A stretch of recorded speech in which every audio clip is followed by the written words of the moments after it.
The whole story begins in a very fancy mansion, and it's a super beautiful sunny day outside. On the table, we see a ton of food that was prepared for a big celebration.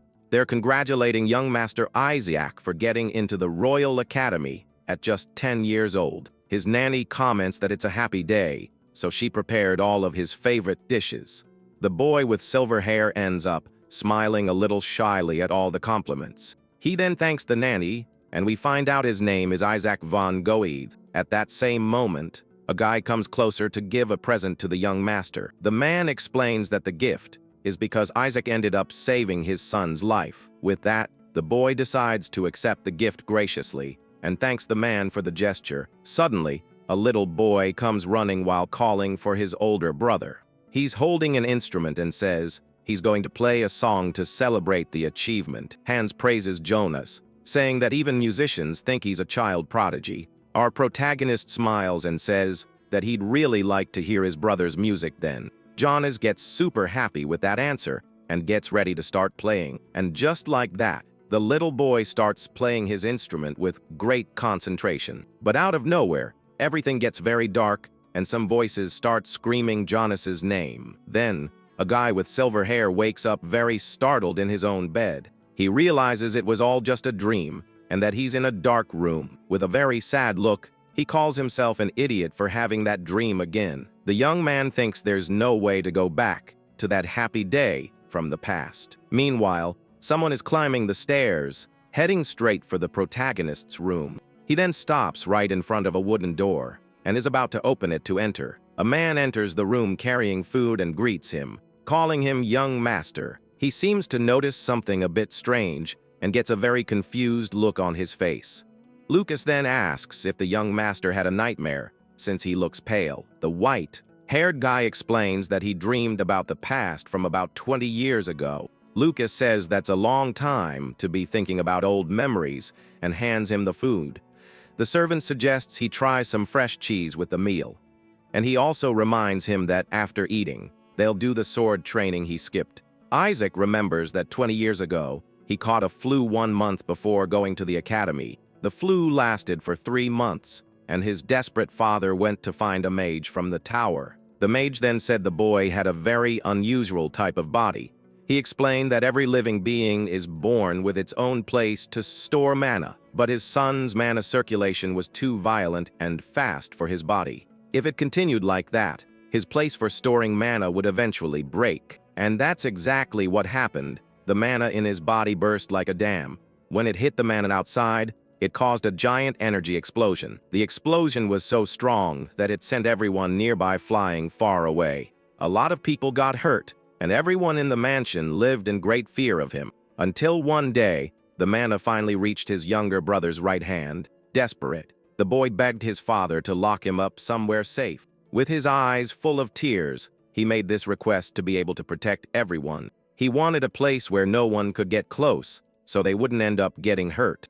And that's how he was locked away, so that no one else would get hurt because of him. He remembers he was about 15 years old when all of that happened, but suddenly, our protagonist starts coughing nonstop while he was eating. Worried by the noise, Lucas loses his balance near the door. The servant starts coughing and realizes that blood is coming out of his mouth nonstop. Isaac immediately realizes these are symptoms of mana poisoning, and he knows very well that it's his fault, because Lucas stayed by his side for a long time. Isaac holds him and says he needs to rest for at least a whole month. The servant asks who would take care of him, since he has no friends, and the master gets upset. But Lucas tells the young master not to worry, saying he knows how tough he is. He boasts that he's already survived dozens of explosions without a single scratch. But the silver-haired man warns that a single explosion could cost him everything he has. And then the young man tells him to leave, saying he's going to meditate and doesn't want to be disturbed. With a smile on his face, Lucas says it was a pleasure to serve his young master. The door then closes, and Isaac is alone again in his very dark room. Suddenly, he has a vision and remembers when everyone was congratulating him. In his memory, he's sitting at the dinner table with a very serious look on his face. But the happy scene transforms into a terrible aftermath, with everyone down on the floor. Desperate, the boy sees his nanny down on the ground amidst all the chaos. A voice then welcomes Lucas, who had just arrived at that place. Looking up, the young man sees a figure floating above the completely destroyed table. This person is Lucas, who smiles in a very sinister way at young Master Isaac. Back in the present, Isaac wakes up, panting and scared from the nightmare. With his eyes wide, he remembers that Lucas had actually already passed away. He recalls that the servant left coughing up blood and didn't return for over a year. That day, another explosion happened, and the silver-haired man locked himself in his room for good. Since then, food was left at his bedroom door every day without fail. He blames himself, thinking he should have kept his distance and not gotten attached to anyone. Regretfully, he believes he should have treated everyone coldly from the beginning, and then he remembers Hans's family and how happy they seemed to be. With that, a few more years passed, with piles of bread being left at his door. Even so, he remained alive and picked up the bread that was left every day. Looking much older, he decides he needs to look to his future. Time had made him a middle-aged man, but his face was already that of an old one. For 30 years, he studied magic to overcome his unusual condition.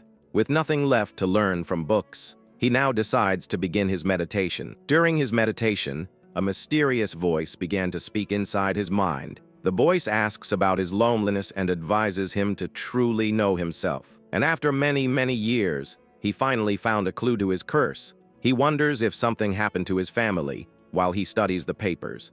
On his desk, we can see various research materials and mana crystals. With a very tired look, he calculates that he must be about 71 years old now. The silver-haired man looks at the many marks on the wall that represent the years that have passed. Suddenly, footsteps are heard from the other side of the door to his room. A shadowy figure of an older man stops right in front of his wooden door. An old man with an eye patch and a face full of scars ends up calling him brother. He introduces himself as Jonas and asks if his older brother is sleeping in there. Surprised, Isaac asks how he managed to get there and what he wants. The younger brother asks with a very sad expression if he can come into the room. Isaac clenches his fist and tells him to stay where he is and talk from there. They sit down, leaning against the door, and the protagonist says it's a long story. Jonas then reveals that that day is the anniversary of their father's passing. With a very sad look, the older brother asks how their father passed away. Jonas says it's also a long story and offers to tell it if he wants. So he begins to tell the whole story, starting from 30 years in the past. He begins to narrate the war of succession between the kingdom's princes. On the other side of the door, Isaac listens attentively to his brother's story. Isaac listens attentively with his tired blue eyes to the story his brother is telling. Meanwhile, he remembers the past and what it was like when he was still young. After the long story, the older brother compliments his brother, saying he narrates well. Jonas laughs and jokes that if he had known, he would have become a traveling poet. The protagonist gets a sad look on his face when he talks about the difficulty of having only one hand. Realizing what he said, the younger brother genuinely apologizes for his comment. With his hands together, the older man prepares to say something important. Jonas then reveals that everyone in the family was very angry with him for what happened. With a somewhat shaky look, he takes a deep breath before continuing his confession. And even with all that anger, they missed their brother terribly. With eyes full of tears, the brother confesses that they all really loved him very much. He says it's a shame because he wanted to see his brother's face one last time. The older brother asks what he means by "cone last time," and he explains everything. He explains that he was injured and now asks his brother to live the rest of his life in peace. With a look of pure regret, the protagonist thinks he should have acted sooner. When he gets to the door, he sees a pool of blood seeping out from under it and panics.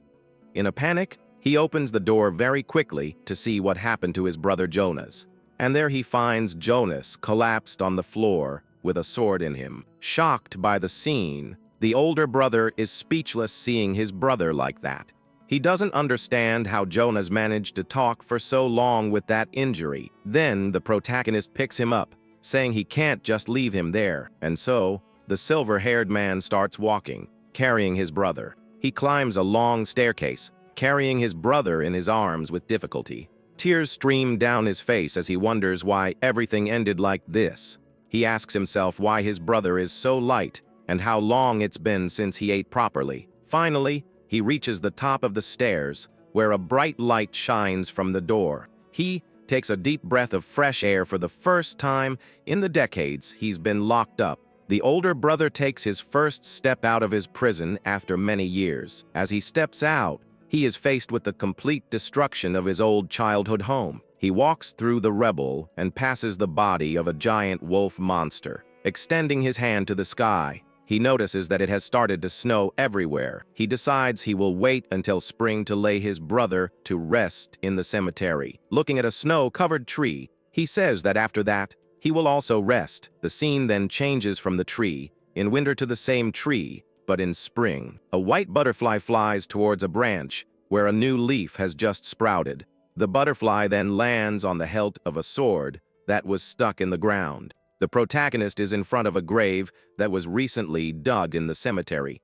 He holds a blue mana crystal in his hand, with a very determined look. With great force, the older man squeezes the crystal in his hand, ready to use its power, and then a large amount of fire and wind energy explodes from his hand. He looks to the sky and asks his brother if he saw what he was able to do. He finally achieved total control of his mana, creating a fireball. After years of research, he overcame his condition and wonders if he can rest. With a sigh of relief, he falls to the ground, completely tired of it all. Lying next to the grave, he asks if he can be forgiven, even just a little. He blames himself, thinking that if he had acted faster, everything could have been different. He wonders if he could have changed the fate of his entire family. Lying on the grass with a smile on his face, he prepares to finally depart. But suddenly, a familiar voice asks him if he had a nightmare. He recognizes the voice as Hans's, but he knows that's impossible because he passed away. With his eyes open,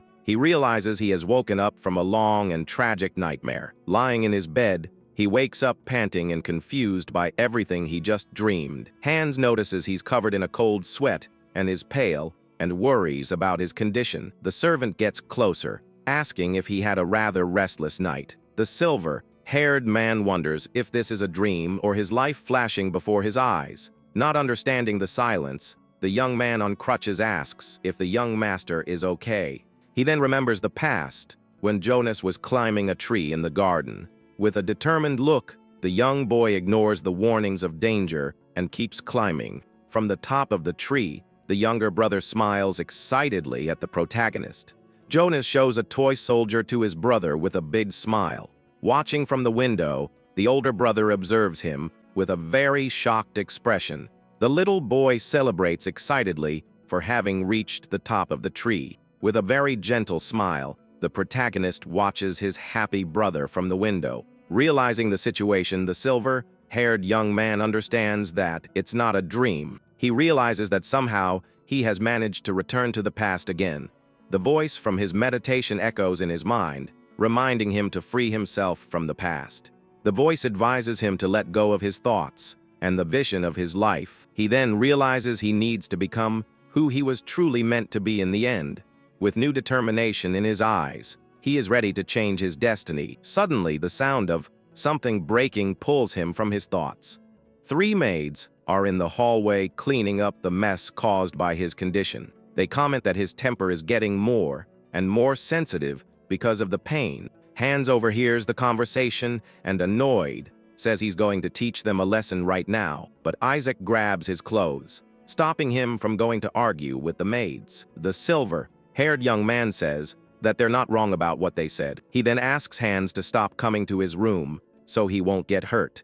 With a very serious look, the servant stares at him without saying a single word, but he kneels in front of the young master and says he likes him all the same. He states that the young man is just going through a difficult phase and that it will pass. With a gentle smile, the boy says that when it's all over, it will be no big deal. And the protagonist remembers that Hans said all of that with a bright smile. But in the end, he ended up losing his life in one of the explosions he himself caused. He blames himself, saying that everyone who took care of him passed away because of him. Looking at his brother playing, he realizes he needs to act as soon as possible. With a new plan in mind, he calls for Hans who is standing outside. The servant responds immediately, making himself available to his young master Isaac. The silver-haired young man looks at him and, with a cold voice, tells him to go away. With a furious look, he shouts for the servant to get out of his sight right now. With his head down, Hans says nothing, just listening to his master's order. The protagonist then says in a calmer voice that he understands the whole situation. He believes this is the right choice, as staying near him would put him in danger. The young man on crutches then turns to leave the room without another word. But before leaving, he asks the young master not to carry everything by himself like this. He advises him to rely on them sometimes, and then finally leaves the room. The silver-haired man remembers that he never said those words in his past. Suddenly, he slaps his own face to see if he isn't sleeping again. With a red face, he feels the pain and the strange sensation it causes. He wonders if this is real and what his passing in the cemetery was. Then, looking out the window at his brother, he is still very confused about everything. But he decides that it doesn't matter if it's a dream or reality, he will change the future. He is determined not to let another mana explosion happen again. The young man remembers that a long time ago, there was someone with the same condition as him. He found out about Zeke, his great-grandfather, in the records his father gave him. After years of studying the records, he discovered a way to overcome his condition. This method involved using a special item called a runestone. The stone is created by inscribing a specific design on a magic stone. He holds the crystal and thinks how difficult it was to do this before with his trembling hands. To stop the explosions, his mana vessel needs to withstand the constant circulation. But in his case, the mana flows violently, and the vessel can't handle it. Normally, a person would perish from this, but his vessel heals on its own, and that's why he can explode multiple times. A true calamity. The theory stone he's holding intentionally disrupts the mana pathways. With this, the damaged parts receive a constant impact and open new channels. This way, the shock from the raging mana is dispersed, and the explosion is prevented. However, the chance of success is low, and he only succeeded in his past life before he passed on. That small spark of fire was the proof of his success back then. He wonders if he will be able to succeed once more this time. Concentrating his mana, a large amount of fire explodes in both his hands. Surprised by the result, the boy is shocked by the power he just unleashed. He wonders what kind of fire power that is, as he's never seen anything like it. He tries to control the power, but the energy continues to flow from his body. A blue mana circle forms above him. As he tries to control the energy, the blue mana flows through his entire body, causing him to feel intense pain. With wide eyes, he feels his heart beat faster with the pressure. The runestone in his hand begins to glow very brightly with all the energy. A small flame appears in his hand, indicating that the process is working. The flame grows and turns into a fireball larger than he expected. He realizes the number of mana channels in his body has increased to 3. Now he can manifest 3 different spells at the same time if he wants. But he closes his hand and puts out the fire, as that is not his main goal right now. His main goal is to prevent any mana explosions from happening again. And for that, just 3 channels are not enough to contain all his power. He needs to use magic more often to increase the channels and reduce the strain. And until that happens, he can't keep anyone close by, so he doesn't hurt them. That night, he is determined to keep everyone at a distance from him for safety. Suddenly, Hans enters the room with dinner, saying it's time to eat. He brought the young master's favorite wheat bread, but he is told to leave immediately. With an irritated expression, the boy thinks that the servant isn't listening at all. Hans then says he will just watch him eat, and then leave the room. The silver-haired boy then asks him his current age to confirm something. Upon learning he is 12, he realizes he's at an age to be quite spoiled. He then picks up the fork with the bread and brings it to his mouth to try it. The silver-haired young man remembers it's been a long time since he tasted the nanny's bread. Hans watches him eat with a gentle and satisfied smile on his own face. Isaac then realizes he hasn't seen the nanny all day and asks the servant about her. The silver-haired young man eats a bit of the stew while waiting for the answer. Hans explains that her son has pneumonia and she went home to take care of him. The young master then realizes that everything is going well, just as it did in the past. At that, the servant watches him with a serious and worried expression on his face. Meanwhile, the fireplace in the room burns the firewood, lighting up the entire space. With a thoughtful look, he prepares to put his new plan into action. He then stops eating and places his hand on the table, drawing attention. The young man asks if the nanny's son is the only one with pneumonia in the village. The servant on crutches watches him with a confused expression, not understanding the question. He explains that all the children in the village caught the illness, and the young master understands. Isaac then remembers a tragic event that happened around that same time. The mass pneumonia incident in Black Goose Village that took the nanny's son's life. She lived with a great sense of loss until her last breath because of it. He doesn't want her to go through all that suffering once again now. The silver-haired man remembers the cause of the pneumonia was something much more specific. He looks at the plate of stew and the spoon in his hand, very thoughtfully. With new determination, he calls for Hans to start his new plan. The boy stands up and asks the servant what kind of monster they hunted. That night, under the moonlight, the forest was quiet and very calm. A deer was walking peacefully through the snow when something caught its attention. The animal looks to the side, very startled by the noise it just heard. Suddenly, a huge fireball flies in its direction with great speed. The deer manages to barely dodge the fireball, which explodes in the forest. Isaac appears in the forest, complaining that he missed the target by just a little bit. He thought it was a wolf, and that's why he used such a strong fire spell. With his backpack and shovel on his back, he continues on his way through the dark forest. He approaches a wooden sign that points towards the edge of the cliff. Back at the mansion, he confirms with Hans that the monster was from Black Goose Village. The servant says he didn't get a good look, but someone from the mage tower bought it. He says he took a peek and saw a hooded mage taking the monster away. He describes the monster as a giant spider covered in silver hair. From the description, the protagonist realizes it's a winter spider. They aren't strong, but they reproduce quickly and form large swarms. But the real problem is the highly concentrated mana they carry in their bodies. Exposure to this mana causes poisoning that acts like a toxin in the body. In the forest, the silver-haired young man is gathering some medicinal herbs. He is sure that the village children were poisoned by the spider's mana. He puts the herbs he collected into a bag to take them with him to the village. The problem is that back then, people barely knew about mana poisoning. He believes the amount of herbs he collected will be enough for now. If the children take the herbs, their symptoms should ease up a bit for now.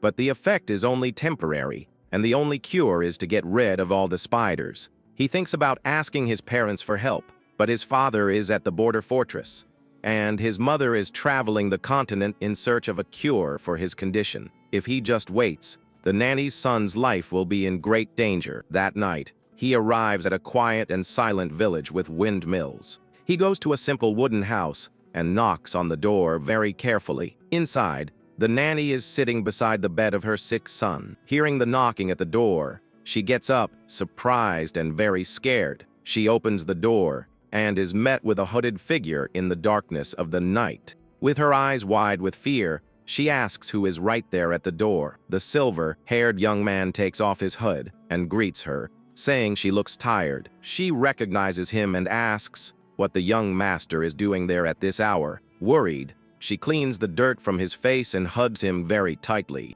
With a determined look, he prepares to explain the reason for his visit. He explains that since she hadn't been there for days, he came to see how she was doing. Worried, she says he shouldn't come in because her son might pass on the illness. The young man then covers his face with a cloth and says it's all right now. He then hands her the bag of herbs, saying it's for her son. The nanny asks what it is, and he explains that they are herbs and how to prepare them.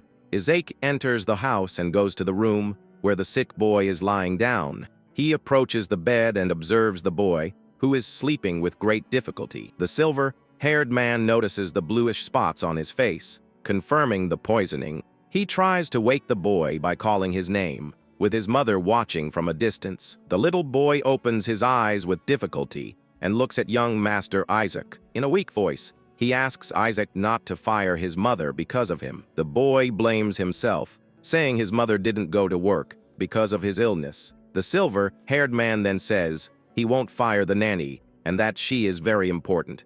He places his hand on the boy's forehead and tells him to focus on getting better soon. The next day, he and a hunter are in front of an abandoned mine. They approach the entrance of the cave, which is overgrown and very dark. The young man asks if it's a limestone cave, and the hunter confirms that it is. The young master thanks him and pays him for the service of guiding him to that place. The hunter warns him to be careful, as people disappear in that area. He remembers that winter spiders prefer damp limestone caves. Before entering, he concentrates his energy in his hand to prepare himself. With mana glowing in his hands, he is ready to face the spiders. He can now cast 3 spells at once with the power of a second, class 1. But if he overuses it, his mana vessel could break again, which would be bad. And without knowing how many spiders are inside, he can't just attack blindly. So, he steps on a specific plant that will be his secret weapon in there. The plant is ice belladonna, an herb with very special properties. Normally, its fruits are used as a paralytic or even as an anesthetic, but for winter spiders, it is a lethal and very powerful poison. The sun shines in the sky as he gathers the fruits of that poisonous plant. With the fruits in a bag, he takes a deep breath, preparing for the next step. He realizes he should have brought gloves, as the plant is much more potent. With the preparations ready in the runestones he made, he is ready to enter. He enters the dark cave with a mana light in his hand to illuminate the way. The silver-haired young man walks carefully through the dark and damp cave.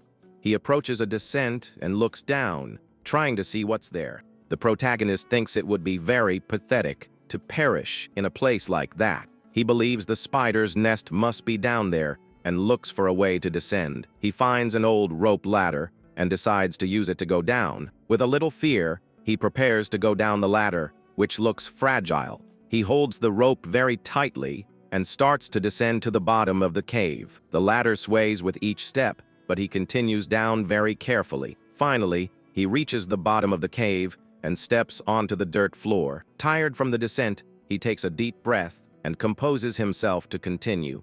He looks around and realizes he has found the right place for his mission.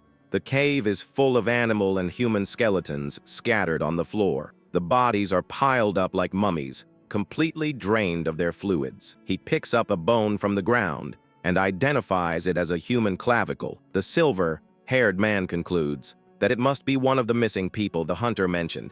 Suddenly, a giant spider leg emerges from the shadows, ready to attack. The silver-haired boy is startled to see the creature coming out of the shadows. He quickly reacts and throws himself to the ground to dodge the spider's attack. With a serious expression, he prepares to counter-attack the giant monster. He then concentrates his mana in the palm of his hand, creating a small sphere of light. The sphere multiplies into several fireballs that float around him. He then launches one of the fireballs directly at the creature that attacked him. The young man realizes they are afraid of fire and uses that to keep them at a distance. He knows he needs to prepare before a swarm of spiders surrounds him, so he ties a cloth over his face to protect himself from his own trap. Next, he takes the bag full of ice belladonna fruits that he collected. Kneeling on the cave floor, he begins his plan to defeat the creatures.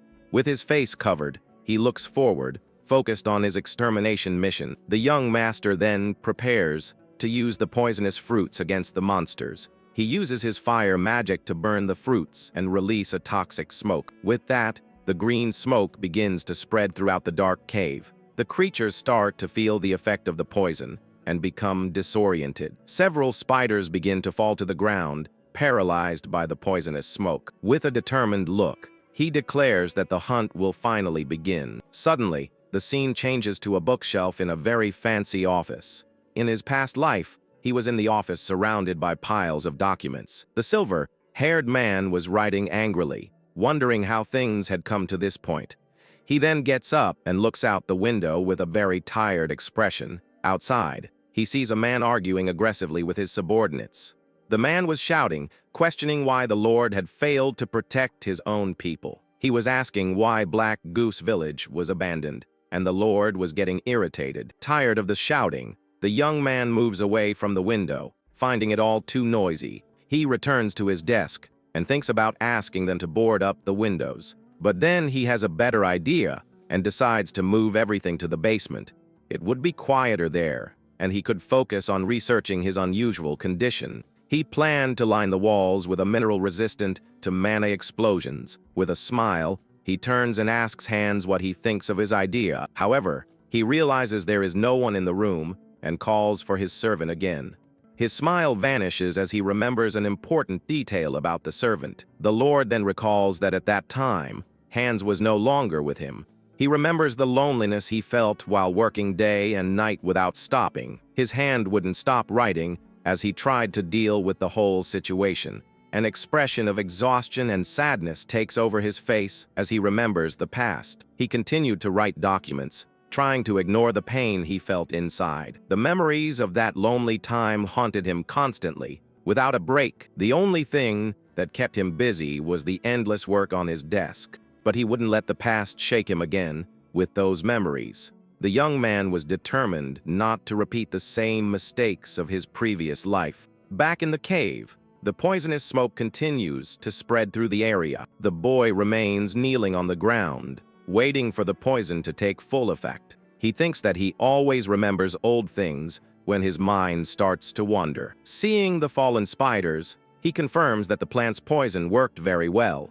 The smoke causes the creatures' bodies to go numb until they suffocate, but he also needed to protect himself, which is why he used a damp cloth on his face. After that, he purified the air he breathed using the mana in his own body. He also created a fireball to scan the area and find more monsters. He was using 3 spells at the same time: purification, fire, and phase, shifted fire. He calls it multi-channel casting, and thanks to it, he bought time for the spiders to weaken. With a wave of his finger, he bids farewell to the paralyzed creatures on the ground. Then, a gigantic explosion of fire burns all the spiders in the cave. The silver-haired young man calmly walks away from the fire he left behind. With his face covered, he keeps his gaze focused and determined on the path ahead. He notices that the surviving spiders are all running in a single direction. The boy then deduces that there must be water in the location where they are all fleeing. Without a worry, he walks over the flames that are still burning on the cave floor. The flames continue to consume the bodies of the spiders that couldn't escape. He complains that the fire is strong and that if he doesn't hurry, he'll suffocate from the smoke. He decides it's better to finish everything quickly, and so takes off his heavy coat. The deepest part of the cave is covered in sharp, icy stalactites. The young man arrives at a large chamber with a frozen lake and a firelight in his hand. He hubs himself, feeling cold, and regrets taking off the heavy coat earlier. The temperature has dropped so much that the surface of the lake is completely frozen. He looks up and notices something strange and disgusting on the ceiling of the ice cave. The ceiling is covered with hundreds of spider eggs that glow in the firelight. He thinks that if there are so many eggs around, it can only mean one thing. Suddenly, a huge, sharp ice stalactite falls from the ceiling towards him. With a cold sweat on his face, he is shocked by what just happened there. He quickly jumps back to be able to dodge the surprise attack. With a serious expression, he turns and faces the threat that attacked him by surprise. Alone in the icy cave, he prepares to face the danger that awaits him. The boy concentrates his mana and creates a new fireball in his hand to defend himself. He launches the fireball towards the eggs, hanging from the cave's ceiling. The fireball flies towards a dark hole from which the eggs are coming. He looks up with a tense expression, waiting for the result of his attack. His expression changes to pure shock when he sees what comes out of the hole in the cave ceiling. A giant spider with ice armor emerges from the darkness and glares at him with hatred. His eyes widen in terror as he realizes the size of the monster in front of him. The queen attacks him with her ice claws, and the boy throws himself aside to dodge. He is thrown back by the shock wave from the giant spider queen's attack. Annoyed, he complains that his bad feelings are unfortunately never wrong. He then identifies the monster as the fearsome winter spider queen now. Unlike the others, she has resistance to fire and emits an aura of intense cold. The queen attacks again with her legs, which are as sharp as sharpened ice blades. He dodges the attack and prepares another fireball to counter-attack. The fireball hits the queen, but doesn't cause much damage because of her armor. He realizes that a few fireballs won't be enough to defeat her like the others. The only good news is that the queen doesn't move very fast because of her size. With a pained expression, he feels his body already reaching its limit of exhaustion. He is in the body of a 12-year-old child and has been using magic all day, which has drained him. The giant spider queen slowly approaches him, ready for the final attack. Even though he's tired, he gives a small smirk as if he has a plan in mind. He then remembers something important that might help him in this difficult situation. He remembers the wheat bread that Hans gave him and how delicious it was. In that cold region, eating soft wheat bread was all thanks to his dear nanny. For the spoiled boy, she traveled every week to buy good quality wheat. A smile forms on his face as he remembers the affection of his dear nanny. The young man decides that when he gets back, he will ask her to make many loaves for him. With the shovel in his hand and a fireball floating beside him, he now prepares himself. He says it doesn't matter if she's a queen, because in the end, she's just a spider. The young man then hurls his heavy bag directly at the giant creature. The bag collides with the queen's ice armor with a strong impact. With that, the creature's armor begins to crack from the force of the blow. The queen's ice armor shatters, revealing a vulnerable part of her body. Without wasting time, the boy charges forward with the shovel in hand to attack the weak spot.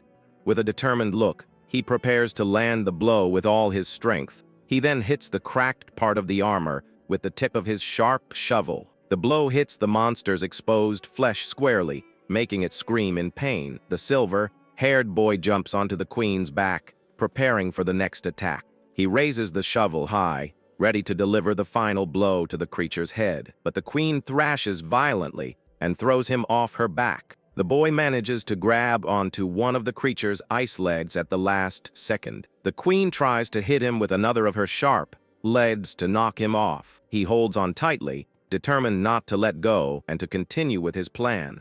The young man knows he doesn't have the precision to hit the creature with fireballs, so he gives up on attacking from a distance and prepares a different kind of magic. He creates a fireball and compresses it with all his strength in the palm of his hand. With one last effort, he compresses it once more, turning it into a blue sphere. With a furious expression, he prepares to use his new and powerful magic. He then shoves the blue energy sphere into the queen's open wound with force. The queen's body begins to glow intensely with the blue energy from within. With a sweaty face, he watches the result of his attack with anticipation and exhaustion. The creature's armor begins to shatter from the energy growing inside it. The queen screams in agony as the blue energy explodes from within her body. The explosion completely shatters the spider queen's body all at once. He tries to pull his arm, which is stuck in the monster's body, but he can't. With great effort, he finally manages to free his arm from the creature. He then falls backward, exhausted and without strength after the intense battle. The boy hits his head on the ground and faints as the queen explodes into pieces.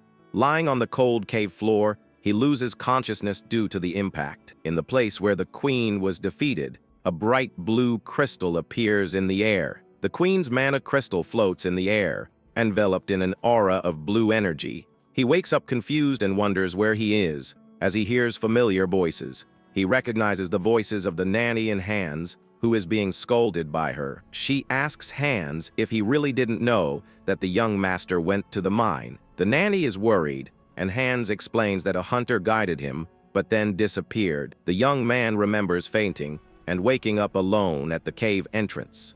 After that, he went to the village and found Hans pacing back and forth. Upon seeing his servant, he felt relieved and fainted from exhaustion in his arms. In bed, he hears Hans say that the scars on the nanny's son have completely vanished. Hans smiles and says that despite everything, the young master still has a good heart. Lying in bed, the boy feels embarrassed hearing his servant's compliments. He then sits up in bed and calls for Hans, surprising everyone in the room. He asks how long he slept, and Hans says it was for half a day. The nanny gets irritated and says he can't just say everything is fine. She scolds him for going to such a dangerous place. and he makes up an excuse. The silver-haired boy asks about her son, and the nanny says he is much better. With a smile, he feels relieved and decides to keep the secret of the poison to himself. He thinks that if his superiors find out, they will send scholars, and that will be a problem. The nanny asks how he knew about the herbs, and the boy says he read about them in a book. The young master then tells Hans it's time to go back, and the servant notices the snow outside. Hans worries because if they find out he left the property, things will get bad. The nanny then hands him a basket of apples as a thank you for his help. She explains that the apples are a thank you gift from all the villagers. With a bandage on his face, he holds one of the apples, thinking about what to do. He then tells the nanny to take another week off to care for her son. She worries about what the head butler will think and becomes anxious. The silver-haired young man that asks, who said she was only taking a week off. With a smile, he holds up an apple and asks her to make jam with the fruits. He confirms that he wants apple jam and for her to bring wheat bread when she returns. The woman is surprised and moved by the silver-haired young master's request. With a gentle smile on her face, she is happy with the kind boy's attitude. With a mischievous smile, he then suggests she make an apple pie too. The silver-haired boy thinks it's a great idea, and night falls over the quiet and silent village. The sun shines brightly in the sky, announcing a new day at the young man's estate. We see the boy running through the castle courtyard with great determination on his face. Tired, he stops for a moment to catch his breath, but soon continues running. A week passes, and the young man continues his daily running training without stopping. During this time, he notices that his body is undergoing major changes. His previous 3 mana channels have increased, and now he has a total of 4. His body is more stable, and he can now cast 4 spells at once. He believes that pushing himself in the fight and running every day helped him improve. Magic requires mental strength, and physical strength is linked to the strength of the mind. The reason he reached his limit in the mine was his untrained child's body. He remembers that in his past life, he was trained by a man named Lucas. Lucas was responsible for training his endurance and physical strength back then. With new determination, he prepares to continue his intense training. Suddenly, a voice calls him young master, interrupting his daily training. 2 men in suits approach, saying it's the day for his regular check-up. He recognizes one of them as the head butler, Schiller, and is surprised by the visit. The other man greets him and asks how he is feeling that day. He explains that this is his personal doctor, but he never understood his condition. The doctor examines him and says he sees no problems, and that he looks healthier. Then the doctor says it's time to change his medicine, and the boy is suspicious of the decision. The doctor opens his leather briefcase to get the new medicine for the young man. Inside the briefcase are several potions called panacea, which stabilize mana. The silver-haired boy picks up a vial and thinks that his father always gave him the very best. Panacea means cure all and is used as a tonic for tired soldiers, but the translation from the ancient language was misinterpreted, and the effect is different. Its real effect is to increase mana flow, which is actually a poison for him. But now, the potion is the perfect trigger to increase his mana channels. With the check-up finished, the doctor starts to walk away across the castle courtyard, but the head butler stops and stares at him, making the boy confused by his attitude. The head butler comments that the young master is much calmer than usual. He remembers that before, the boy always had tantrums during his check-ups. The young man smiles and asks if he should have had a tantrum this time too. The head butler watches him with a suspicious look without saying a single word. The head butler then reveals that he knows the young master cured the village children. The young man is surprised, and the butler says that Hans told him everything about the incident. He warns him that if the advisory council finds out, they won't stay quiet. With a serious expression, the butler says he will ignore what happened just this once, but he asks the young master to restrain himself and not repeat this in the future. Even in the past, he remembers that the head butler was always a strict man. The silver-haired young man was never able to get close to him because of his demeanor. Schiller was a cold man who kept everyone at a distance and showed no emotion. And yet, he takes the doctor's briefcase and hands it to the young master carefully. The butler tells the young man to consult him if he can't restrain himself in the future. He remembers that Jonas told him Stiller had been serving the family since his grandfather's time, and even after the fall of the Gothas, he remained at his post until the end of his life. With a smile, the young master realizes the butler is more thoughtful than he appears. With a neutral look, the head butler observes the silver-haired young man before him. He then asks why the boy has been running every day lately. With a determined look, he prepares to explain the reason for his training. He explains that all powerful mages in history also trained their bodies. The head butler watches him attentively as he continues to talk about magic. Elsewhere, Stiller is writing a letter to report on the latest events.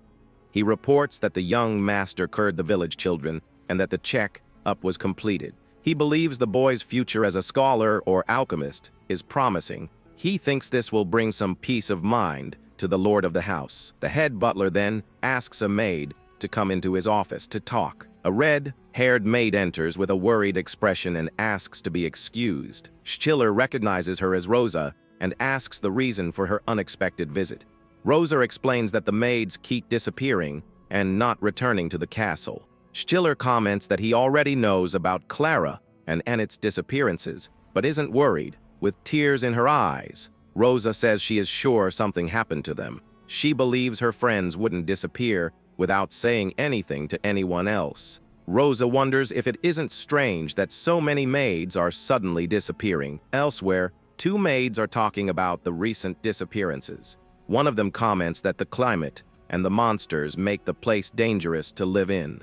The other maid says Annette wouldn't disappear because she was working to pay for her father's medicine. A servant named Bill scoffs and says she might have gotten tired of taking care of her father. He suggests she ran off with some guy she fell in love with, and the maids get annoyed.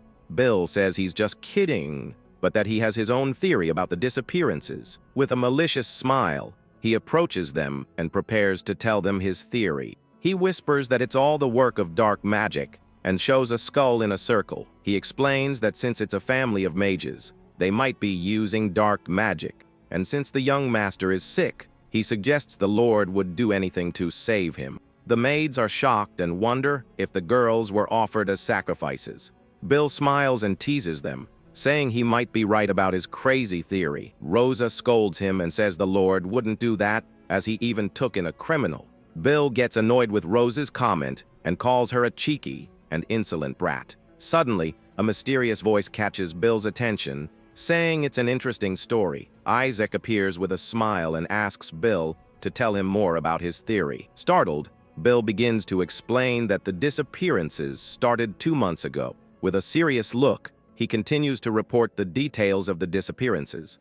He says that the first to disappear was the maid Hild, without a trace. After a few weeks, Claire also vanished, and now it was in its turn. In the office, the boy is sitting at his desk, facing the servant Bill. With a serious look, the young master asks if he has any idea why. Bill scoffs at the boy and says he doesn't know anything, but Isaac is unfazed. The silver-haired boy encourages him to be honest and promises not to punish him for it. Bill remains silent for a moment, thinking about whether or not to believe the young master. The young man then asks if it's because of him, and Bill confirms that it's pretty obvious. He cites the example of Hans, who is always hurt from serving the young master.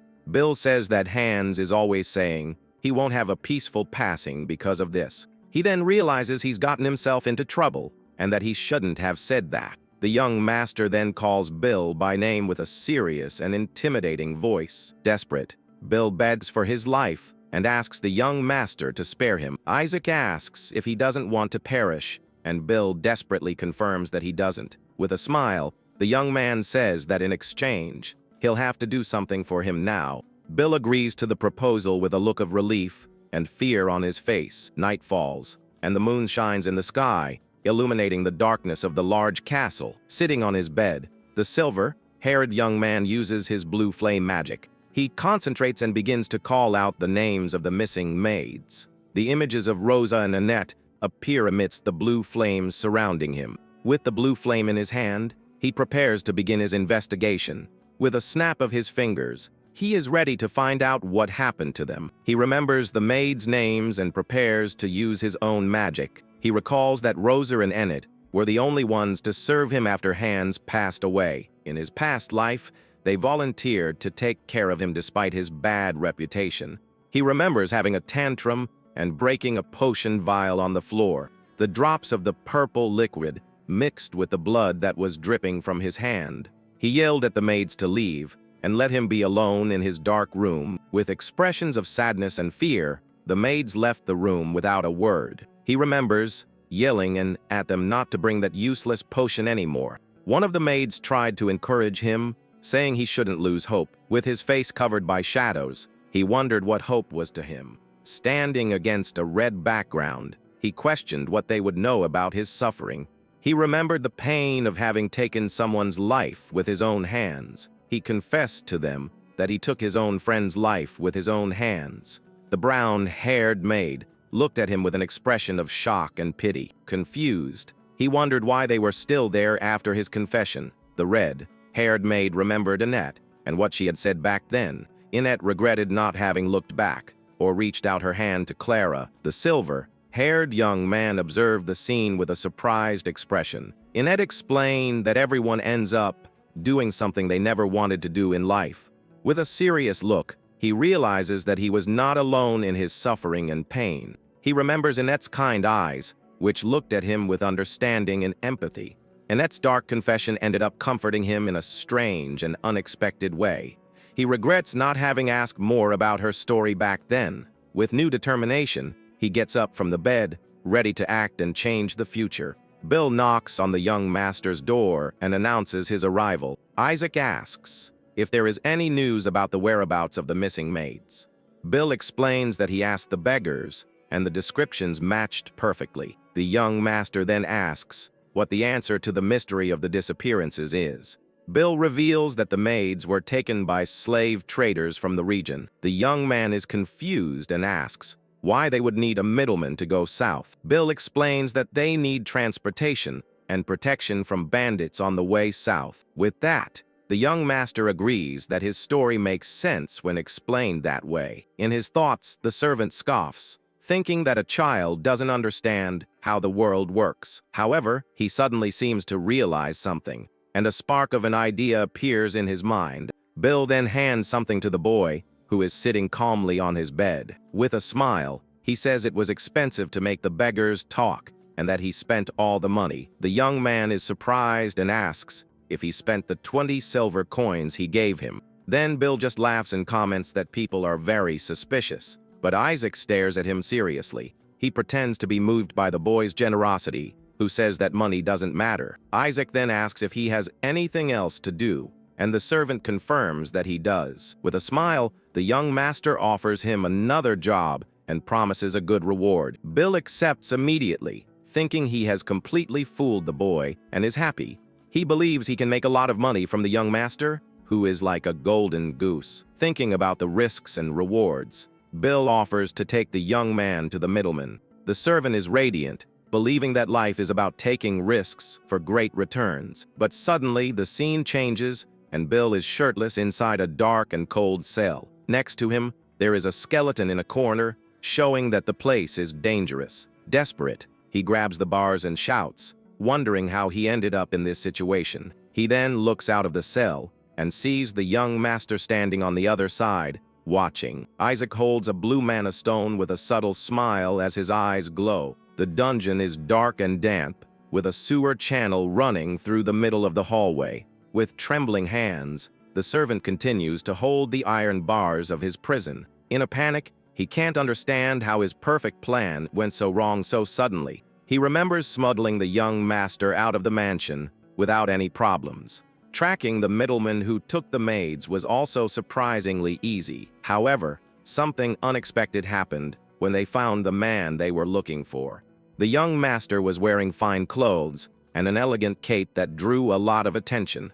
His noble and delicate appearance made him look like an easy target for any criminal. The middleman smiled maliciously, thinking he was a valuable commodity. Back in the present, Bill shouts indignantly why he is the one locked in that cell. He complains that the traffickers didn't lay a finger on the silver-haired young master. Meanwhile, they took everything from him except his underwear and Isaac just watches the mana in the stone. Bill turns to the young man and furiously asks what their plan is now. He demands that the boy stop playing with the stone and say something, but he just sighs. Isaac notes that he has stopped using formal titles, and Bill says they are about to perish. The young master then reveals his plan to get Annette and the other maids out of there. Sarcastically, the servant asks how he intends to break the solid iron bars. Isaac then points his finger forward with a serious and focused look on his face. Bill is confused and surprised by the young master's sudden action in front of him. To his amazement, the iron bars of the cell bend and break, allowing passage. With his mouth open, the servant can't believe what he just witnessed. He stammers the young master's name as the boy looks back indifferently. With a fake smile, Bill asks if he isn't going to leave him behind in that dungeon. At that moment, 2 guards hear a noise and decide to investigate what is happening. Isaac says he's leaving, and Bill panics, asking him to wait a second. The silver-haired young man ignores his pleas and starts to walk away without looking back. In an act of desperation, the servant throws himself to his knees on the cold dungeon floor. He begs the young master to save him and promises to do anything in return. The boy stops walking and seems to consider the desperate servant's proposal. With a neutral expression, he listens to the man begging for his life there on the floor. With a cold look, the young man calls Bill by name and prepares to speak to him. He remembers having seen the servant behave in this same way before. In a memory of the past, Bill was begging for his life to be spared again. He says he wasn't in his right mind and regrets his bad actions. The Lord reveals that Bill used to be a bandit and survived by betraying his group. But this time, the Lord says he has betrayed the house of Goeth and shows his great sword. With tears in his eyes, the traitor realizes he will not be forgiven for his crimes. He begs for forgiveness, but the butler says that's enough from him. Stiller scolds him for trying to sell the secret grimoires of the Goethe family. The traitor tries to promise that he would never betray them again, but it's too late for him. Back in the present, Isaac thinks that he would be useful if he weren't so greedy. He clearly remembers that day and how the servant understood the underworld. With a serious look, the young master realizes that his story was a lie. He recalls that the criminal syndicate tried to buy his grimoires in the past. The criminal group that kidnapped the maids is now spreading throughout the territory.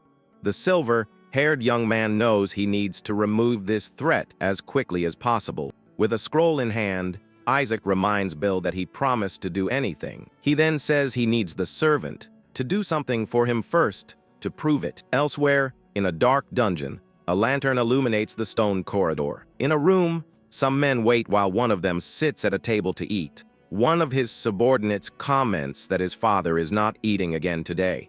The man then brings a piece of meat to his mouth with a disgusted expression. His subordinates worry and ask him to eat a little so he doesn't get too thin. Angrily, the boss asks if she is in there and glares at a dark corner of the room. He asks her to hold on a little longer, as they will see each other again soon with dark magic. The boss then sighs in frustration for not receiving any response from her. A skull on a wooden stake turns to him and asks if her soul has weakened.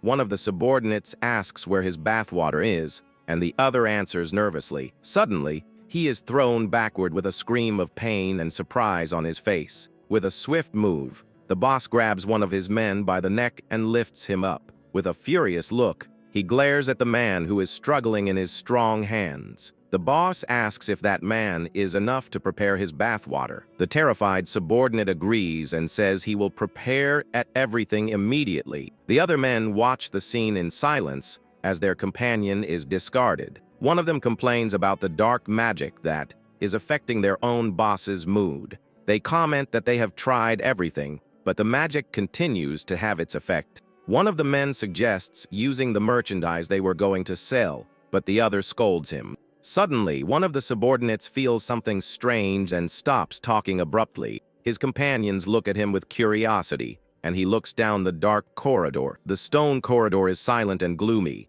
with only a few lit torches.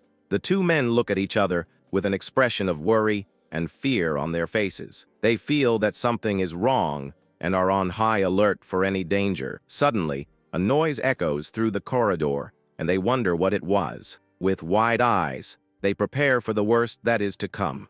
One of the men calls for the boss, Nears, but gets no response from him. He then looks at the floor and sees his boss's body lying on the ground. Nears' eyes are open and lifeless, with an expression of shock and terror. The two men are shocked and terrified by the scene they see before them. One of them tries to call for the boss, but he doesn't move, and panic sets in. A mysterious voice catches their attention, and a shadow slowly approaches. A man holding a knife asks if they would mind bringing him some water. One of the subordinates looks at him in fear and stammers, unable to finish his sentence. With a sinister smile and a stained face, the man wipes the sweat from his forehead. He walks towards the men with the knife in hand, looking confident and threatening. With a look of contempt, he demands that the guys bring him water immediately. Back in the dungeon, the young master says that Bill will have to do something else first. With a smile, he explains that it is a contract between the two men. The contract states that Bill must obey Isaac without question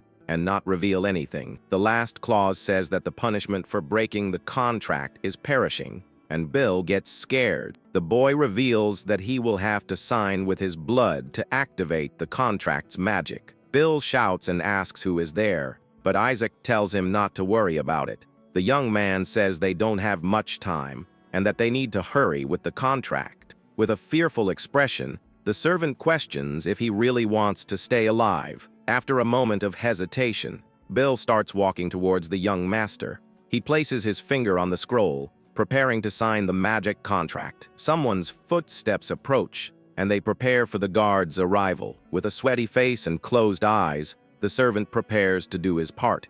The silver-haired young man throws the knife to Bill, who catches it deftly in the air. He cuts his finger with the knife, and blood begins to drip down the sharp blade. With his bleeding finger, he presses the tip onto the scroll to seal the deal. An intense blue light emanates from the contract and envelopes them both in a magic circle. With a satisfied smile, the young master watches the magic activate before them. The guards arrive and shout, asking who they are and how they got out of their cells. The young man warns that they are coming, and Bill prepares for the fight that is about to begin. With a swift move, the young master knocks out all three guards at the same time. The men's bodies fall to the ground as the dust settles around them. Bill asks if they are done for, but Isaac explains that they are just unconscious. Surprised, the servant wonders how the boy managed to do that so easily. Isaac holds an ice crystal in his hand, and the magical energy flows through his fingers. With a calm expression, he reveals that he used magic to defeat all the guards. In a sewer tunnel, the two walk along a wooden walkway over the water. They walk in silence as the light from the torches illuminates the path ahead. Bill comments that it's the first time he's seen ice magic and praises the boy's skill. He then says that ice magic doesn't seem very practical, and the young man agrees. The young master explains that it only seems that way on the surface, and that there is more to it. With a thoughtful look, Bill continues to watch the boy with admiration and curiosity. He remembers the bandits and the danger they pose to everyone around. Isaac then asks Bill what is needed to create ice, and he is confused. He encourages the servant to guess, and Bill answers that you need water for that. The boy confirms his answer and explains that you need to shape the water first.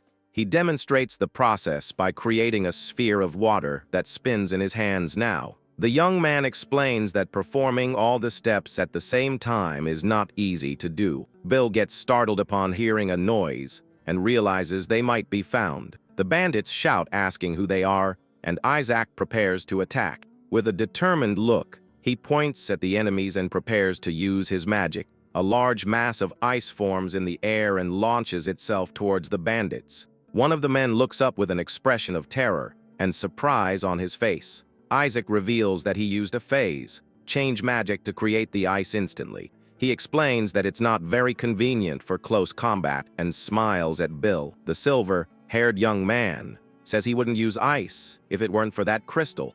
It's an ice mana stone that he took from the body of the Winter Spider Queen. He explains that they have academic value and are sold for a good high price. Bill asks why he worries about that, and Isaac says that almost no one understands. The injuries are mistaken for blunt force trauma, and the ice leaves no trace. With a confident smile, the young man explains that this makes the magic ideal for being discreet. Bill is surprised and a little scared by the young master's intelligence and coldness. He asks why not just eliminate them, and the young man says others would take their places.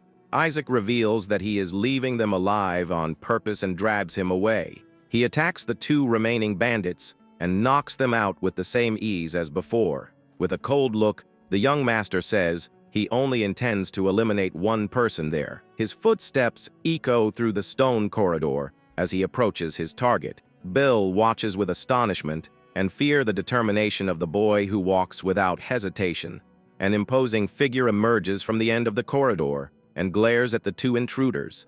The muscular man looks at them with contempt and asks who the 2 of them are. Bill stammers Nier's name and is terrified by the presence of the bandit chief. He warns that Niers is a madman who tears people apart with his bare hands. Isaac smiles and says that saves him the trouble of having to look for him later. A sphere of blue energy forms in his hand, and he prepares for battle. With a gesture, he launches a sharp ice shard towards the bandit chief. The ice blade flies at high speed and quickly approaches its target. Niers manages to dodge the attack at the last second, and the ice just grazes him. With a swift move, he bats away the ice shard with his bare hands. Bill is shocked by the man's strength, and Isaac realizes he is from a northern tribe. Bill panics and says it's no time to be impressed by the enemy. Niers calls out to the 2 of them and prepares to attack with his own hands. He says the young man is the merchandise he needed for his bathwater.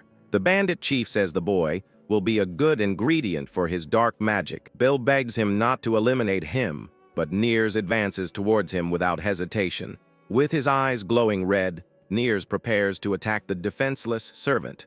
Bill screams that he is just an ordinary human and tries to protect himself from the imminent attack. Niers' hand quickly approaches the servant's face, who cowers in fear. He closes his eyes, expecting the final blow, but something unexpected happens. An ice blade pierces through Niers' chest from behind, paralyzing him in place. Bill realizes it's the same spell the bandit chief blocked before. With a flick of his hand, the young master controls the ice blade with precision. Niers spits and looks down, seeing the ice blade embedded in his chest. Isaac calls for Bill, and the servant turns to him with an expression of shock and relief. The silver-haired young man says that from now on, Bill is the leader of this place. He asks if the servant understood what he needs to do, and looks at him seriously, with an expression of panic and confusion. Bill doesn't know how to react to that order. He holds the knife with trembling hands and looks at the fallen bandit chief. But in the end, Isaac starts running in another direction very quickly. The young master turns and starts to walk away, leaving the servant behind for good. With his eyes closed, he remembers the words he heard in his past life. He recalls a maid telling him that everyone ends up doing something they didn't want to. She explained that these actions would follow them forever, staining their lives. The maid held his bloodied hand and offered him some comfort. She said there were only 2 paths left for him from that moment of pain. The brown-haired maid looked at him with compassion and empathy in her eyes. With a sad look, the boy remembers the pain and suffering he felt that day. It was Annette who told him those words when she was devastated by the loss of her friend. He thinks that he doesn't need to hear the same advice twice as he watches Bill from a distance. A carriage moves quickly along a dirt road towards its destination. Inside the carriage, Annette and Clara are sitting together with expressions of relief. With a determined look, the young man prepares to change the destiny of everyone around him. He decides that in this life, Annette will not lose her friend and will watch over them closely. In a memory, a maid comments that the nobles of the South look for women from other regions. Another maid explains that the women of the South are plain, which is why they seek beauty. Clara gets excited at the idea and says maybe she should try her luck in the South too. She says there is someone who can take them to the South if they pay a certain amount. Clara then invites Healed and Annette to go with her on her new journey to the South. Annette declines the invitation, saying she still needs to take care of her sick father. She says she never heard from Hild and Clara again after they left. The young master concludes that Bill's theory about the disappearances was correct. With a serious expression, Annette continues to recount the events that followed.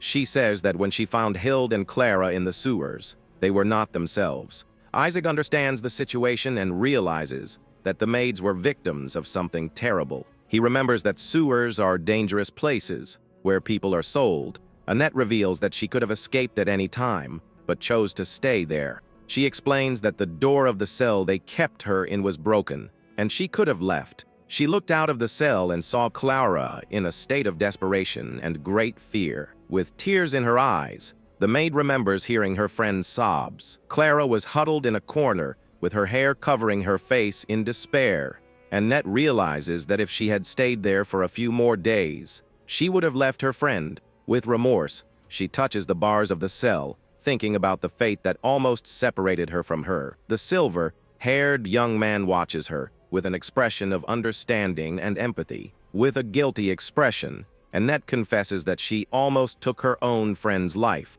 Isaac thanks her for telling him everything and comforts her with kind words. Annette then says there is something that has been weighing on her mind, and the young master asks what it is. She remembers that when the bandits sent them back to the mansion, she and Clara were happy, but Hild did not share the same happiness and seemed terrified at the idea. She wondered if Hild was afraid of being punished, but her fear seemed much greater. The silver-haired young man says he understands, and that he will investigate the matter. With a grateful expression, Annette bows before him and thanks him for his help. She remembers that Rosa said the bandits suddenly let them go for no reason. Isa comments that it seems ridiculous, but that Rosa has good instincts for things. Annette smiles and says that makes sense, and that the young master is the only one who cares. The young man watches her in silence as she talks about her gratitude and trust. With a serious look, he realizes that she is more intelligent than she seems at first glance. He calls her by name, and she looks at him with an expression of surprise and curiosity. The young master thanks her for her words and praises her for her insight and courage. He then says he has something else to tell her, but decides to leave it for later. After the conversation, Annette leaves the office, and the young man watches her go in silence. With a subtle smile, he realizes that she has an unexpected and promising talent. He thinks that perhaps it would be worthwhile to teach her magic one day in the near future. Outside the castle, life goes on as usual with the sun shining in the sky. Two maids are talking about the return of the others who had disappeared. They comment that the young master welcomed them back despite the butler's opposition. One of them suggests that he might be interested in them because of his age. A servant walks past them carrying some packages and enters a side door. A servant approaches a pile of packages and arranges them very carefully. He organizes them into two piles before turning to the person watching him. A muscular man asks if his boss is there and looks at the servant seriously. With a wave of his hand, the servant greets him and prepares to answer the question. The servant scolds him for calling him boss and introduces himself as the new leader of the group. Isaac explains that there will always be vagrants in the sewers and that a new group will emerge. He asks if it's better to keep them under his control and manage them to avoid problems. Bill realizes that this was the young master's plan from the beginning and panics. He sits on one of the packages with an expression of despair and fear on his face. Bill asks if Nears used them as spies, and the man confirms it with a nod. With a smile, he comments that Nears was not just some random psychopath, and that he underestimated him. The man then reveals that the former boss always prepared an offering for someone. Bill is confused and asks what kind of offering it was and for whom it was intended. He explains that at this time of year, Nears prepared something special for the night. The servant is shocked to learn that the knights were providing cover for the group. A few days later, the silver-haired young man is in his room, getting ready. With a flame in his hand, he concentrates and prepares to train his skills. He launches a fireball towards a wall, but it dissipates in the air. With his eyes glowing, he reveals that the fire was just a distraction for the real attack. Ice crystals follow the fireball and crash into the wall with force.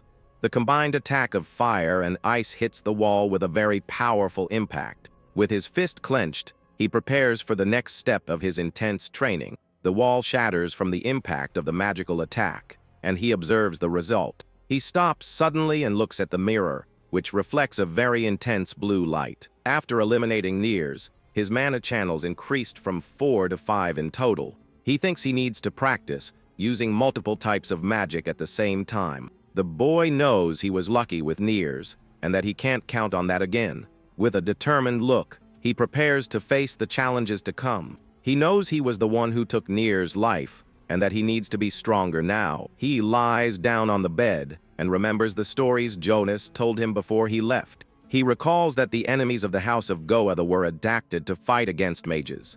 With his eyes closed, he knows he can't count on the luck he had before. He decides he needs to become stronger to protect the House of Goa and his loved ones. Suddenly, a voice calls him, and he opens his eyes, surprised by the interruption.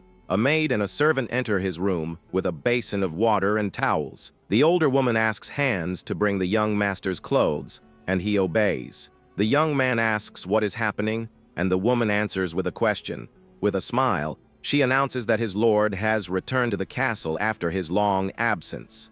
She begins to clean the boy's face with a damp towel, and he is surprised. He looks down at his shirt and realizes he is wearing elegant and well cared for clothes. A man on horseback approaches the castle with a serious expression on his face. With a sword at his waist, he prepares to enter the castle and find his son. On a wall, tally marks show the passing of days during his long absence. He sits at a table and prepares to write a letter to his own son. With a quill in hand, he begins to write with care and attention to detail. The Lord enters a room and calls his son's name in a very calm voice. With a tired look, he observes the room in silence, looking for his son. He sees his son lying in bed and calls his name in a very soft voice. The Lord approaches the bed and observes his son, who seems to be sleeping now. With a sigh, he sits on the edge of the bed and watches him in silence for a moment. In a dark cell, we see a guy cutting an older gentleman's hair with care. The scissors cut the white hair, and the servant says he will do what the elderly man wishes. Showing the sword at his waist, the henchman guarantees that everything can end without any pain. The gray-haired prisoner maintains a calm face and just listens to the proposal in silence. Finishing the haircut, the gentleman continues to sit there, waiting for his fate with his eyes closed. Looking at a table full of books, the jailer asks if that was what he wanted. With confirmation, the man hugs the elderly man's head, saying it would be the last time they would see each other. In this moment of farewell, we notice a heavy and sad atmosphere between the two friends. Then, the man opens the heavy wooden door and says he will go ahead to wait for him. The prisoner stands up, hearing his friend ask him not to leave any regrets behind. Changing scenes, we see a fancy and well-lit office full of bookshelves. The silver-haired young master thinks that this is the first time he's seen him face to face since that day. The lord of the house sits at his huge desk, reading some papers, while the boy calls him father. With a serious look, the gray-haired man comments that he heard his son took care of the village children. The father asks if this was true, and the young man asks back if it was Schiller who told him.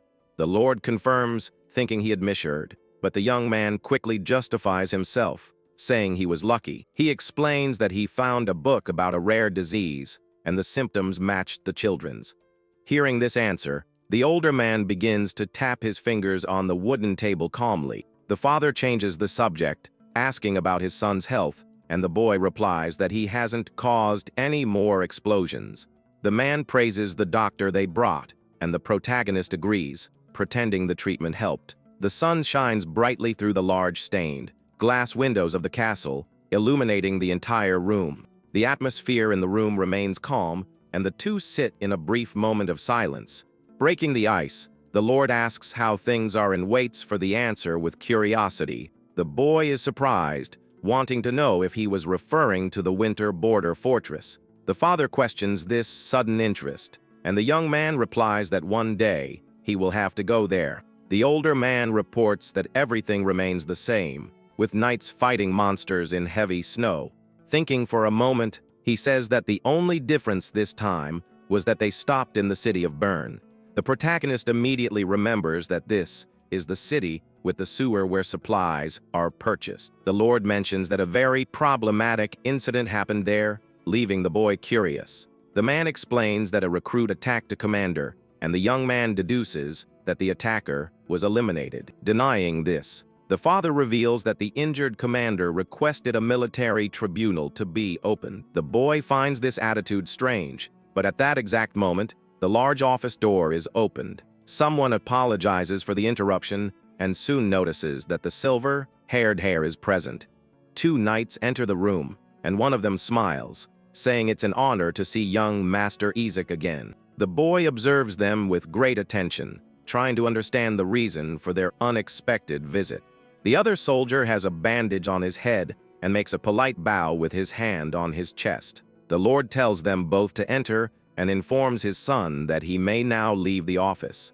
Obeying the order, the teenager walks towards the hallway, passing through the heavy doors. Once outside, he hears his father ordering the military tribunal to be convened at once. Through the crack in the door, the protagonist spies on the conversation and notices one of the soldiers demanding maximum punishment. The father asks if the other knight, named Randolph, agrees with this extreme decision. The injured man remains calm and simply says he will follow any order given by his commander. The older man lets out a sigh, thinking it's crazy for him to say that after being so badly hurt. With that, the hare continues walking down the long red carpet of the hallway with firm steps. He connects the dots and understands the whole situation as he walks, lost in his thoughts. The young man knows very well that those two men are trained knights from the border fortress. Therefore, the injured soldier can only be the main victim of the previously reported attack. Suddenly, a butler approaches, running and calling for the young master, quite out of breath. The staff member is desperate, saying he looked for him everywhere and asks him to follow. With a sweaty face and a look of pure panic, the man says the matter is of extreme urgency. Outside the castle, we see the young master and the butler talking in the cold stone courtyard. The boy asks what's wrong, while the staff member looks around apprehensively. The man reports having heard about the sewer scheme, and the hare confirms, asking for more details.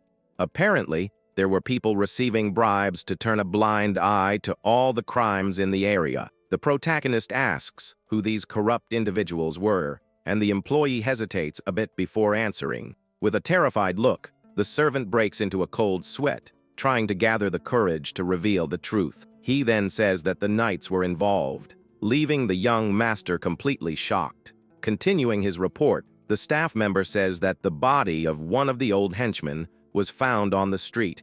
The butler explains that the victim suffered severe attacks, and only his little finger was left intact. The hare wants to know what that means, while his ally puts his hand inside his own pocket, pulling out a small, dark object. The servant says he found that part on that very morning. Recalling the terror, he describes waking up and seeing that macabre warning left on his bed. In addition, the knights sent a henchman to deliver a threatening message directly to him. The message demanded that all the bribe money be delivered within a maximum of just 2 days. Trembling with fear, the employee states that he will be the next victim if he doesn't comply with the deal. In total desperation, he begs for help, claiming that the young man was the one who put him in this situation. The silver-haired boy listens to all the shouting, maintaining a neutral face, and thinking coldly about the case. Questioning about the victim, the boy wants to know if there were any witnesses to the moment of the attack. The butler reports that they only saw a very fast flash of a sword before it was all over. Reflecting for a moment, the man mentions that the attacker was wearing healing bandages wrapped around his head. Hearing this detail, the teenager's gaze changes instantly, recognizing the description well. The hare simply says he understood everything, leaving the staff member indignant with such a dry response. Turning his back, the young master begins to walk calmly again and asks his ally not to worry. In a comforting tone, the protagonist guarantees that his subordinate will not lose his life. At this, the boy pieces it together, remembering that his father brought the warriors and passed through the city of Bern. It was clear that these soldiers had made a stop at the sewer to eliminate a bandit as a warning. The whole story fit perfectly, and the culprit was certainly the guard with bandages on his head. The noble grits his teeth, annoyed upon realizing the true dirty nature of those false heroes. Walking through the corridors, the silver-haired boy decides he needs to do something about these knights. He concludes that the warriors are not the shield of the kingdom, but a plague that needs to be cut out. Arriving at the dungeon area, the protagonist approaches a guard on duty with firm steps. The soldier is surprised by the visit, questioning what brought the boy to that gloomy place.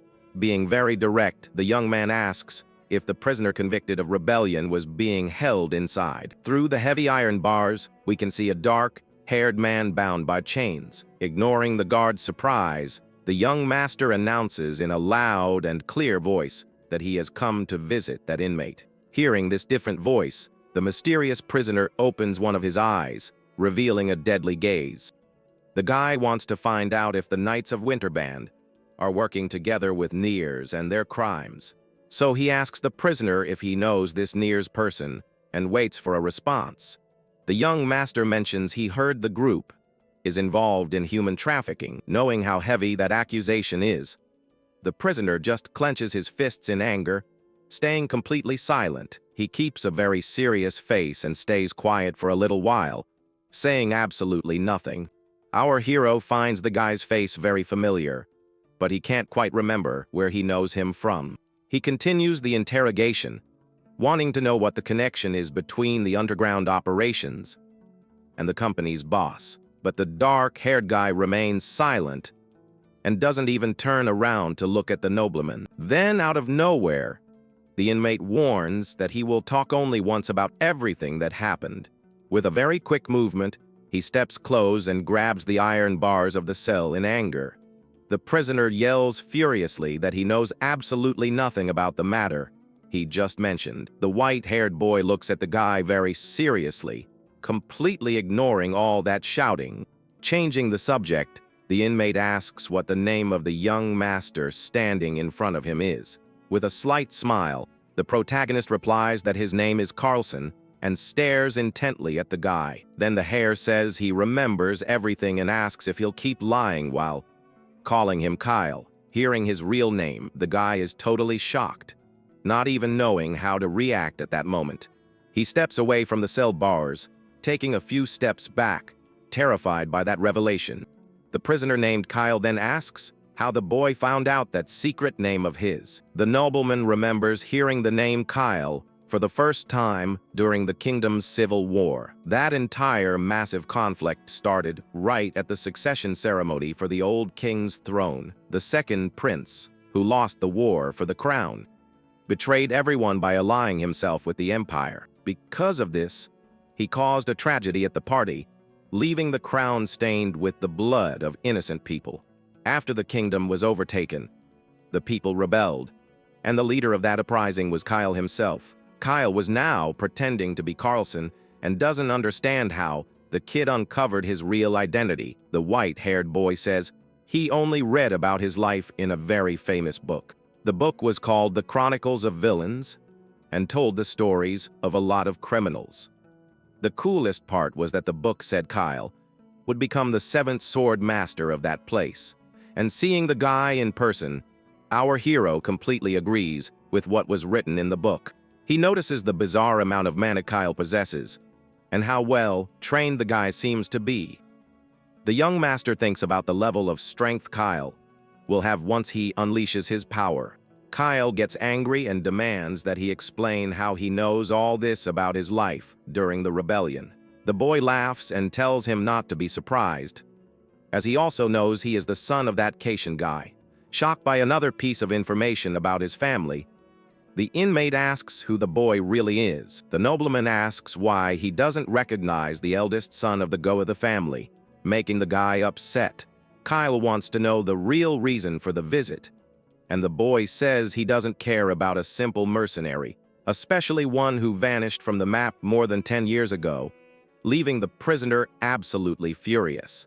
Kyle asks if he is Isaac, and the young man says he doesn't care whether the guy believes his word or not. With a very serious and focused look, he prepares to ask the question that truly matters. The white-haired boy wants to know the reason why the company's boss is trafficking so many people. Near a candle, Kyle says that if he really is the young master, things change completely. The here then says that this is all the more reason for the guy to answer everything he wants to know. With his arms crossed, the kid thinks about what he will do if the conversation doesn't lead anywhere good. He warns that the commander can blame the guy for Nier's crimes, making him a wanted man. Because of that, Kyle wouldn't even be able to start his revenge against the people who betrayed him.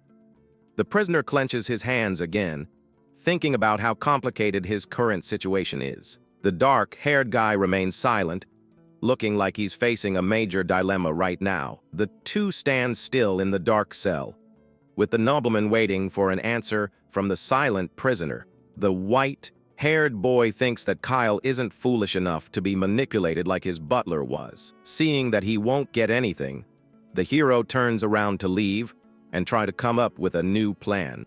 So he decides he has no choice but to draw all the enemies' attention to himself. Changing scenes, you can see a drop of water falling into a puddle in a very dark and damp place. Two hooded guys walk down a stone corridor, looking like they are on a secret mission. One of them finds it strange that there are no Nier's guards around and wonders what happened.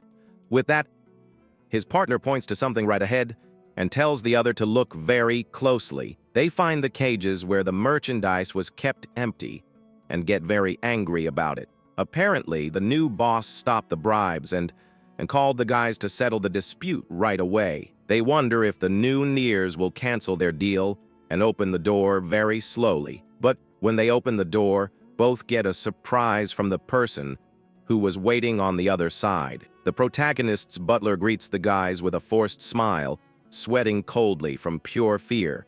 With a very polite gesture, he asks the two of them to enter the room, his voice trembling completely. The hooded men find it bizarre that a Nier's employee is wearing the clothes of an ordinary servant. Besides, they notice very well that the man wasn't carrying any kind of weapon with him there. Suspicious of the situation, the two look at each other for a moment before making a final decision.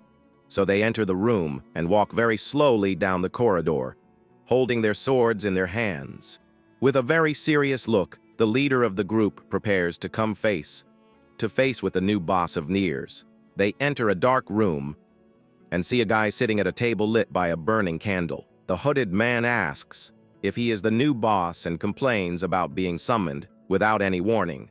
He even makes a threat, saying the kid must think he has 9 lives to play around like this. The boy asks if he can say something, leaving the two men very surprised and confused.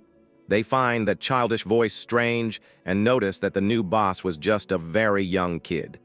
With the candle in his hand, the protagonist asks the reason why they did that and stares at the guys. The leader of the hooded men starts sweating coldly when he recognizes the boy and gets terrified. Out of nowhere, one of the men attacks his own partner and forces the guy to kneel down on the floor. The leader yells at his companion, asking what he is doing, and tells him to get down on the ground. The man gets desperate and asks if his friend doesn't know who the kid in front of them is. He turns to the protagonist, saying it's very good to see him again, while his friend bows down. The white-haired boy with a hood offers a cup to both of them with a very calm smile.